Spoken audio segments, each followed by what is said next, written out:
우리에게 아름다운 세상을 볼 수 있는 눈을 허락하여 주셨습니다. 또한 우리의 마음도 있죠. 두 눈이 있다고 해서 그런데 세상을 다 볼 수 있는 것만은 아닙니다. 우리 눈으로 볼 수 있는 것 한계가 있습니다. 보고 싶다고 해서 다 볼 수 없고, 보고 있지만 다 볼 수 없다는 한계를 가지고 있죠. 한편 보이지 않는데 보이는 것이 있습니다. 볼 수 없는 것, 보는 눈을 우리는 통찰력, 인사이트라 말합니다. 보이지 않는 것을 본다 얼마나 큰 능력일까요? 오늘 성경 본문을 읽다 보면 보이지 않는 것을 볼 수 있는 통찰력이라는 단어가 소개되고 있습니다. 119편 99절 말씀 보면 내가 주의 증거들을 늘 읊조림으로 나의 명철함이 나의 모든 스승보다 나으며, 이 명철이란 단어가 바로 인사이트, 능력, 보이지 않는 것을 보는 통찰력이라 말합니다. 보이지 않는 미래를 보는 안목을 말하죠. 그래서 통찰이 없으면 겉만 보게 되고 헛심만 쓰다가 지쳐버리는 게 우리의 인생사임을 보게 됩니다. 고린도후서 4장 18절 말씀에도 이렇게 나와 있습니다. 우리가 주목하는 것은 보이는 것이 아니요 보이지 않는 것이니 보이는 것은 잠깐이요 보이지 않는 것은 영원함이라. 아멘. 보이지 않는 세계, 영원한 세계가 존재한다. 보이지 않는 세계, 즉 하나님 나라를 말합니다. 그런데 우리가 유일하게 우리에게 보이는 하나님 나라를 우리에게 주셨는데 바로 성전이고 하나님의 성도이고 예배를 우리에게 은혜를 주신 줄 믿습니다. 그동안 또한 우리가 생을 마치면 가는 나라 하나님 나라이죠. 우리는 그 나라를 지금은 볼 수 없지만 영적인 안목으로 보면, 믿음으로 보면 그 나라를 보게 되고 누리게 되고 얻게 되는 줄 믿습니다. 일본을 대표하는 오케스트라가 두 부류가 있습니다.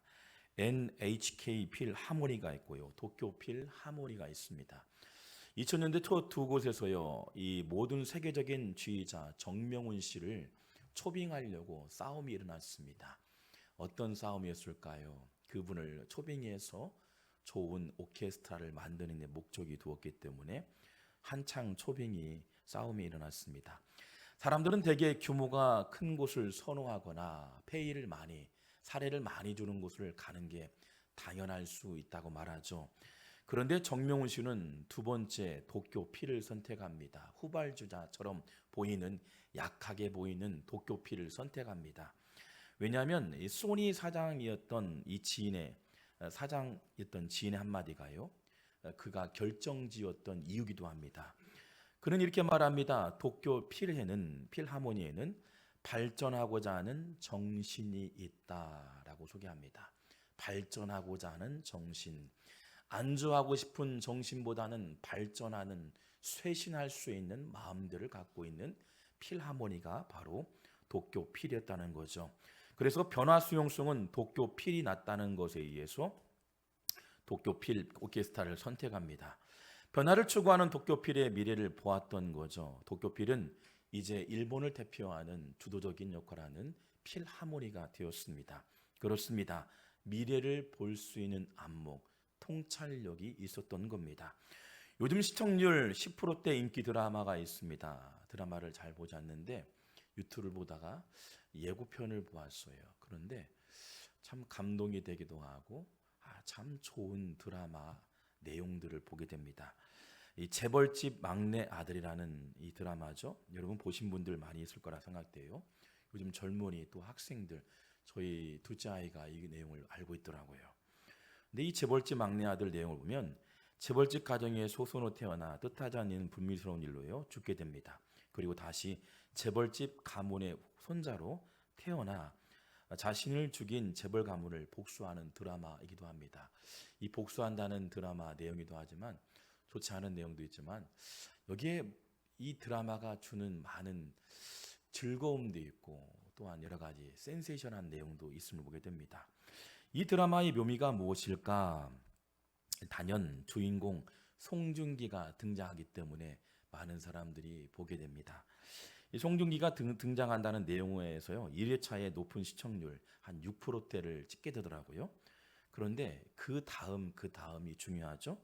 그런데 이 묘미는요, 탄탄한 스토리에 누구도 예측하지 못하는 미래 일들을 하나하나 맞추는 송중기의 예리한 통찰력을 보게 됩니다. 예언가적인 통찰력의 매력을 느끼게 한다는 사실이죠.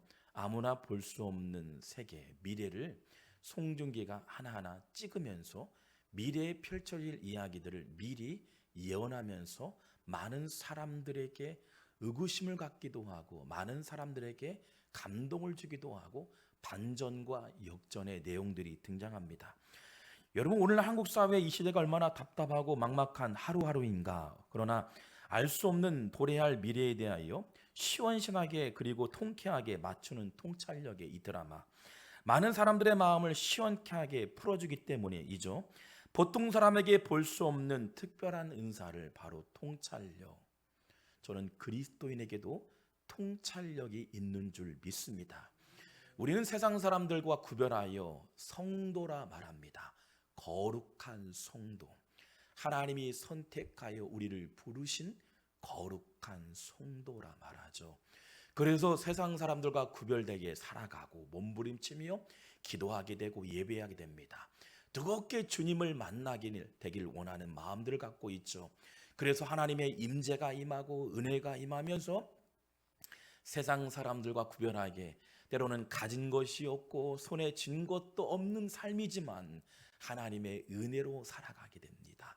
돌파구를 찾게 됩니다. 희망을 노래합니다. 소망을 노래합니다. 할렐루야. 그래서 우리는 비전의 사람이라 말합니다.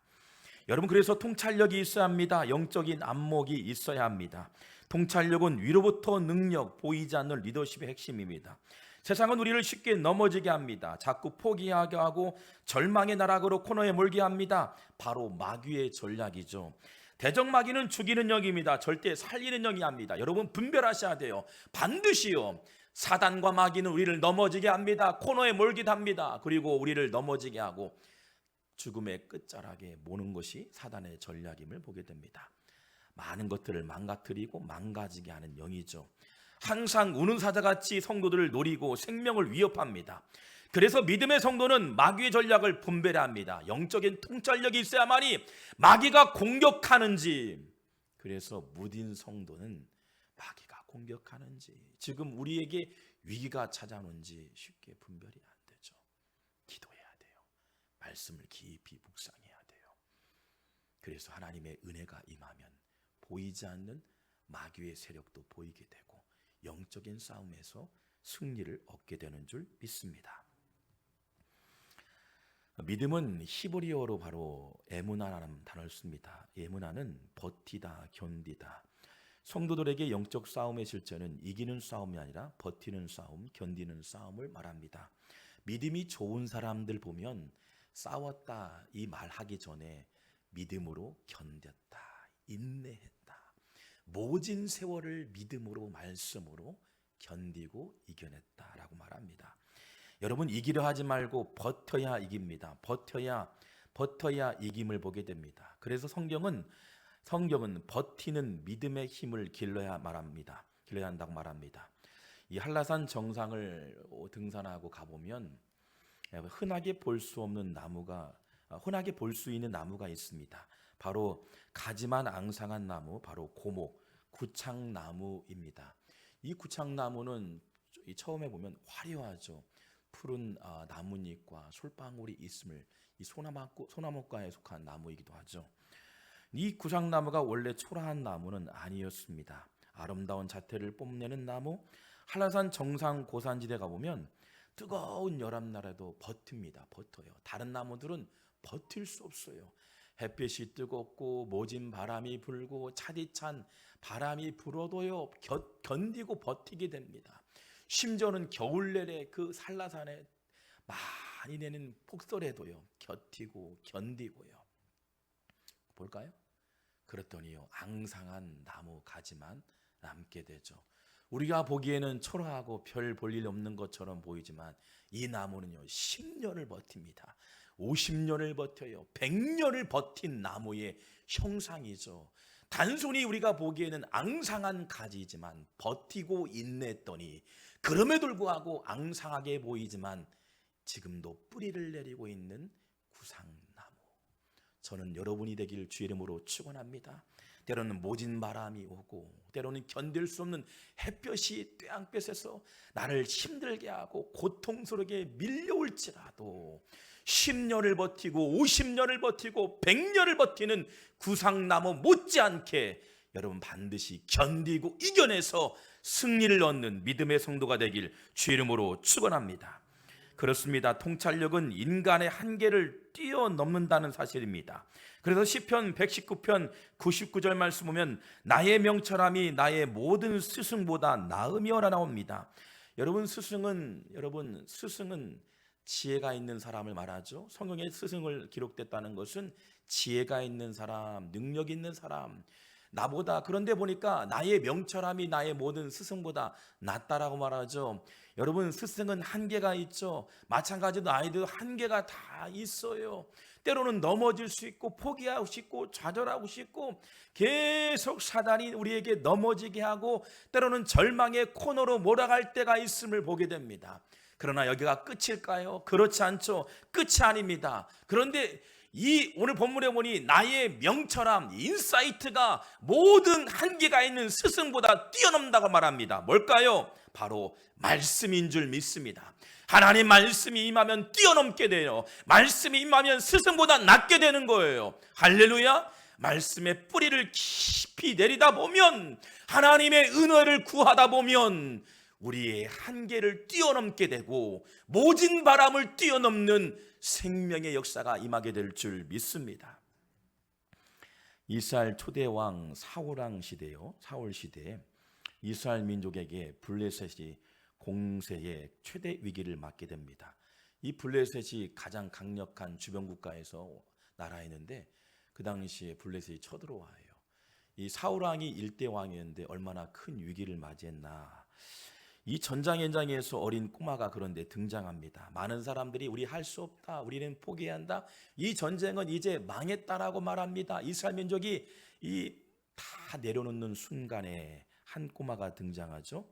자신이 골리앗과 싸워 이기겠다는 어린 꼬마, 막대기 하나로 강국 블레셋 최고의 장수와 맞짱을 뜬다는 한 꼬마, 모두 이구동성으로 절대 이길 수 없는 싸움의 한계라 말합니다. 골리앗도 비웃었고 사울왕도 비웃습니다. 형들조차도 비웃었습니다. 어린 꼬마가 무슨 일을 할 수 있냐고, 말도 안 된다고 이라고 말합니다. 그런데 결과는 어떨까요? 전쟁에서 대승을 거두게 됩니다. 우리가 잘 알고 있죠.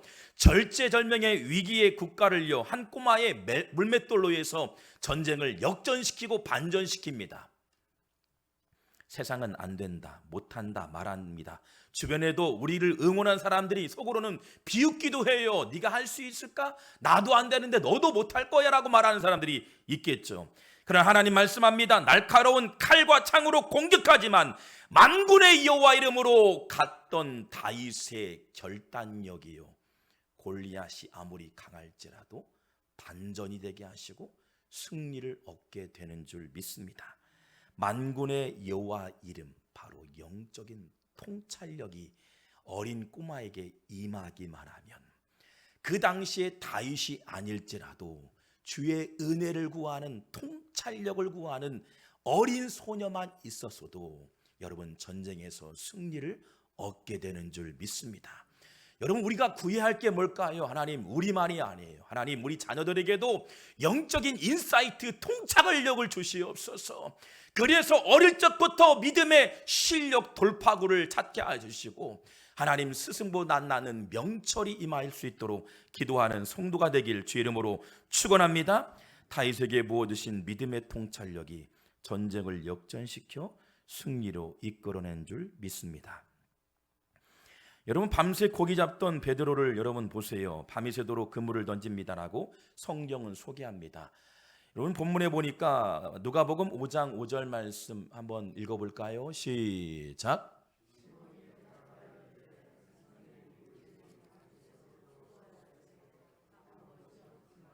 아멘. 잡은 것이 없다 말합니다. 우리가 밤이 새도록, 선생님 우리들이 밤이 새도록 수고했을 때 잡은 것은 없지만은 여러분, 고기를 잡으려고 대낮부터 준비했겠죠. 아니, 그 전날부터 만선의 꿈을 향해서 어부가 준비하는 것 당연한 사실이죠. 누구나 꿈을 꿀 수 있습니다. 부자가 되길 원합니다. 많은 고기를 잡길 원합니다. 그리고 만선의 꿈을 향해서 대낮부터 그물질을 하기 시작합니다. 그런데 밤이 새도록 한 마리도 얻지 못했다. 말도 안 되는 사람이죠. 이야기죠. 주변 사람들이 얘기합니다. 프로였던 어부에게 질타가 오겠죠. 얼마나 창피해요. 내가 그래도 고기 남는 데는 귀재이고 황제이고 프로인데도, 내가 고기가 어디 많이 있는지 포인트를 알고 있는데도 한 마리도 낚지 못했다. 그의 입에서 나옵니다. 저 같으면 속일 수 있었어요. 내가 피곤하니까, 인생을 살다 보니까 조금은 어려우니까, 재정적으로 부족함이 있으니까 둘러댈 수도 있습니다. 그러나 베드로가 말합니다. 잡은 것이 하나도 없다 말합니다. 여러분, 경험이 많았던 프로 어부에게도요, 극한 실패가 찾아왔습니다. 그에게는 경험이 많았던 사람이 있어요. 만선도 경험했어요. 더 많은 사람들에게 정말 꿈꿀 수 있는 비전도 있었습니다. 그런데 철저하게 넘어짐의 현장이 오늘 그 본문의 현장이었죠. 시몬 베드로의 경험에 나오는 소신이요, 한 방에 깨지는 사건이 나옵니다. 어떤 사건일까요? 5장 5절 말씀 보니 말씀에 의지하여 내가 그물을 내리다 라고 나옵니다. 여러분, 그 푸른 전문가였던 그 베드로가요, 말씀에 의지하니요 역전이 되고 반전이 됩니다. 많은 고기를 낚았다라고 소개하고 있습니다.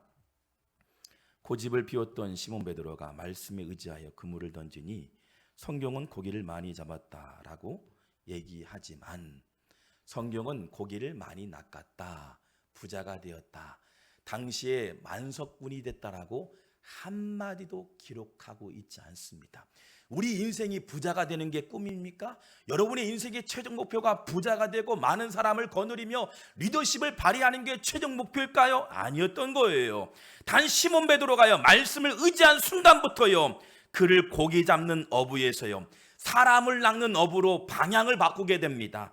여러분, 그의 비전을 바꾸시는 거죠. 세상을 변화시킬 수 있는 리더로 바꾸시는 거죠. 부자였던 비전관이에요. 세상에 잃어버리고 희망이 없는 사람에게, 소망이 없는 사람에게 그들에게 말씀을 던질 수 있는 사람을 낚는 어부로 사용하시는 줄 믿습니다. 만약 부자가 됐다면 성경에 기록될 인물이 안 되죠. 기록할 수도 없고 기록해서도 안 되겠죠. 그런데 오히 보세요.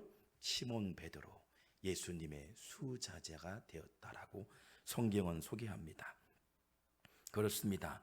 보이지 않았던 세상을 볼 수 있게 한 믿음의 눈이 떠지게 된 거예요. 그래서 세상 즐거움 다 버리고, 할렐루야, 세상의 즐거움들 다, 저는 개인적으로 우리 장로님, 권사님들 계시지만 때로는 대화하다 보면 그런 은혜를 받아요. 목사님, 제가 세상에 많은 것들을 누렸지만 다 헛것이더라고요. 지금 주신 건강, 지금 주신 신앙 잘 지키는 게 이것이 최고임을 보게 됩니다. 이구동성으로 다 그런 얘기예요. 그리고 자녀를 위해서, 건강을 위해서, 진로를 위해서 그런 얘기가 다, 지금은 젊으니까, 지금은 열정이 있다 말하지만 여러분, 베드로에게도 그런 열정이 다 있었겠죠. 부자가 되어서 마음 누군가를 돕는다, 부자가 되면 내가 리더십을 발휘해서 세상을 호령할 수 있다, 그런 정치적인 메시아, 정치적인 제자의 길보다요, 그의 영적인 안목이 열리게 되는 거예요. 하나님, 세상에 가장 고귀하고 가치 있는 잃어버린 영혼을 살리는 제자의 삶으로 그의 가치관과 방향을 틀게 하시는 거죠. 할렐루야. 그런 영적인 안목들이 열리길 주 이름으로 축원합니다. 하나님의 수준의 시각으로 바뀌게 됩니다. 하나님의 스케일로 바뀌게 되는 거예요. 하나님 나라를 맛보도록 영적인 안목을 주시는 거예요. 영적인 안목을 주시니 이제는 그 사명을 통해서 많은 사람들에게 은혜를 흘러보내는 믿음의 성도가 되는 줄 믿습니다. 희망을 잃고 좌절된 영혼들에게 복음을 전하는 전도자의 삶으로 방향을 바꾸시는 하나님. 여러분, 기도의 대명사 하면 조지 뮬러의 기도가 떠오릅니다. 실제 조지 뮬러는요, 말씀의 사람이었습니다. 3,000명의 고아를 케어했다. 너무나 유명한 우리 그리스도인뿐만 아니라 많은 사람들이 알고 있는 유명한 예화이죠. 기도했더니 전날 밤에 빵 공장에서 빵을 선물해주고, 기도했더니 그 아이를 3,000명을 먹였던 하나님의 은혜. 기도의 하나님 사람 바로 조지 물러이죠. 그런데 이 3,000명을 먹였던 중요한 내용도 있지만 실제 그런 기적을 보여주신 조지 물러의 행위가 있었습니다. 뭘까요? 그는요 일생 동안 100번의 성경을 통독했단 말입니다. 성경을 깊이 묵상하고 기도하고 하루를 시작해요. 하나님, 먹을 양식이 필요합니다.